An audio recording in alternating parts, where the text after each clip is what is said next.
Ang tao kaya sumasama dahil sa kakulangan ng turo ng aral ng Diyos.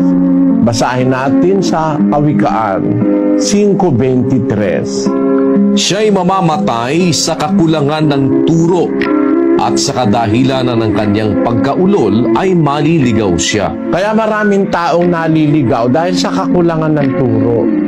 Tayo, kaya nagkakatipon tayo, mga kapatid sa iglesia, para ang ating mga kapatid laging madiligan kumbaga sa halaman o laging mapakain kumbaga sa pagkain. Kaya nagkakatipon. 10:25 ng Hebreo.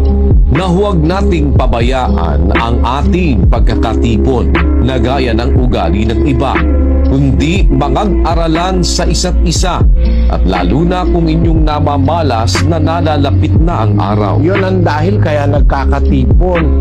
Mag-aaralan sa isa't isa, wag nating pabayaan ang wika yun. Lalo na kung namamalas nating malapit na ang araw, lalo na kung parating na yung pag-araw ng pagbabalik ng Panginoon, kailangan tayo'y laging busog sa aral para wag tayong maligaw kasi nakakaligaw yun yung pagkawala ng aral. Kaya tayo may pagkakatipon.